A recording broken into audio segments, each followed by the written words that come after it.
this vote, the ayes are 218, the nays are 211, with one answering present. The resolution is adopted.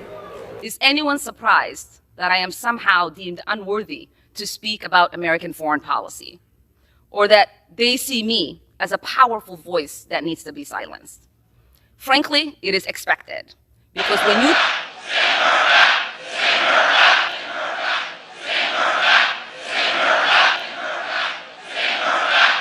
when leaders choose silence, the nation absorbs the consequences.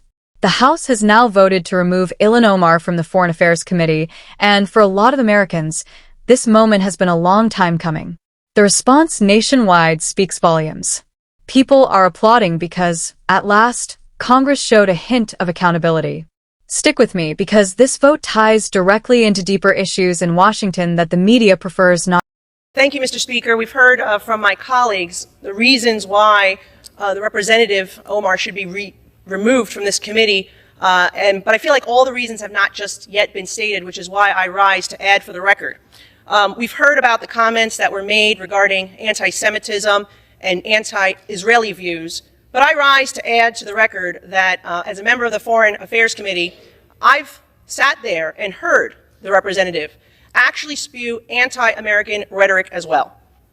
I've been in that committee room where the representative equates Israel and the United States to Hamas and the Taliban. Absolutely unacceptable for a member of that committee.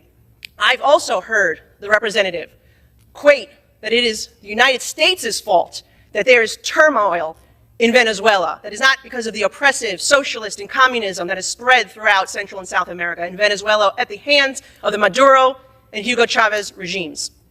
That is unacceptable. And as a New York representative, to hear the representative belittle, to try to diminish the worst terrorist attack on United States soil on September 11, 2001, as some people did something, that is unacceptable as well. And I hold the same standard for this side of the aisle that I do the other, because when another colleague on my side said something about 9/11, I also voted to have her removed from the Education Committee because I thought that was inappropriate. So I'm being consistent here, and I hope my colleagues will do the same to show that this is about consistency and accountability, because we should not have an individual with those views on the committee that is tasked with representing our country and our Congress to foreign nations. I yield back. Censuring Representative Ilhan Omar of Minnesota.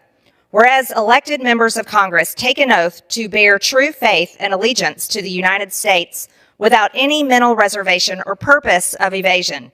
Whereas Representative Ilhan Omar took an oath of allegiance to the United States upon becoming a citizen, declaring, "I absolutely and entirely renounce and abjure all allegiance and fidelity to any foreign prince, potentate, state, or sovereignty, of whom or which I have heretofore been a subject or citizen." Whereas on January 27, 2024, Representative Omar gave remarks at an event in Minneapolis in which she made treasonous statements. Whereas Representative Omar said she has spoken to many Somalians who asked her to intercede for the Somali government by pressuring the United States government into certain actions. Whereas Representative Omar assured the Somalians she spoke to, the U.S. government will only do what Somalians in the U.S. tell them to do. They will do what we want and nothing else. They must follow our orders, and that is how we will safeguard the interest of Somalia. Whereas Representative Omar continued, "For as long as I am in U.S. Congress, Somalia will never be in danger. Its waters will not be stolen by Ethiopia or others. Sleep in comfort knowing I am here to protect the interest of Somalia from inside the U.S. system." Whereas George Washington warned in his farewell address of 1796 to guard against the impostures of pretended patriotism, and further declared citizens by birth or choice of a common country, that country has a right to concentrate your affections. The name of American, which belongs to you in your national capacity, must always exalt the just pride of patriotism more than any appellation derived from local discriminations. Whereas these statements by Representative Omar clearly violate the oath she took as an elected member of Congress to defend and protect the United States Constitution. Whereas Representative Omar has exhibited the treasonous tendencies George Washington warned about, and her actions must be condemned by all members of Congress who adhere to the oath they took upon assuming office.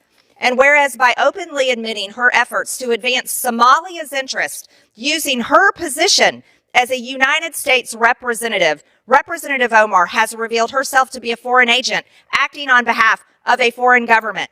Now, therefore, be it resolved that Representative Ilhan Omar of Minnesota be censured. Representative Ilhan Omar forthwith present herself in the well of the House of Representatives for the pronouncement of censure. Representative Ilhan Omar be censured with the public reading of this resolution by the Speaker, and Representative Ilhan Omar be and is hereby removed from the Committee of the Budget and the Committee on Education and the Workforce. Mr. Speaker, pursuant to Clause 2A1 of Rule 9, I rise to give notice of my intent to raise a question of the privileges of the House. The form of the resolution is as follows. House Resolution 713, censuring Representative Ilhan Omar of Minnesota and removing her from the Committee on Education and Workforce and the Committee on the Budget. Whereas Charlie Kirk was a lifelong advocate for freedom of speech, civil political discourse, and the political engagement of youth. Whereas Charlie Kirk was a man of deep faith, a husband, and a father to 2 young children. Whereas on September 10th, 2025, Charlie Kirk was assassinated on the campus of Utah Valley University while exercising his First Amendment right to freedom of speech. Whereas on September 11th, 2025, one day after the assassination of Charlie Kirk, Representative Ilhan Omar gave an interview on Zateo's town hall with Mehdi Hassan in which she smeared Charlie Kirk and implied he was to blame for his own murder. Whereas on September 12th, 2025, 2 days after the assassination of Charlie Kirk, Representative Ilhan Omar reposted a video on X, formerly known as Twitter, which disparaged the character of Charlie Kirk and those mourning his death. Whereas the video Representative Ilhan Omar reposted on X states Charlie Kirk is dead, and before the body got cold, the far right propped his corpse up as a cudgel for their holy war. Whereas the video Representative Ilhan Omar reposted on X further states, don't be fooled. These people don't give a single shit about Charlie Kirk. They are just using his death to further their Christo-fascist agenda. Whereas the video Representative Ilhan Omar reposted on X further states Charlie Kirk was a reprehensible human being. He enacted his political agenda by preying on weak-minded people. He took complex socioeconomic issues and simplified them by pointing fingers at outgroups, demonizing those groups, and sicking his massive following on them. Whereas the video Representative Ilhan Omar reposted on X further states Charlie Kirk was a stochastic terrorist, an adamant transphobe. He denied the genocide happening in Palestine. He believed the subjugation of women, and in his last dying words, he was spewing racist dog whistles.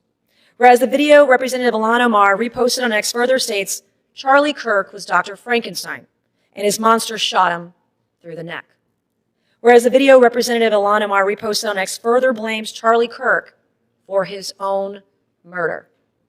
Whereas Clause 1 of Rule 13 of the Rules of the House of Representatives provides a member, delegate, resident commissioner, officer, or employee of the House shall behave at all times in a manner that shall reflect credibility on the House.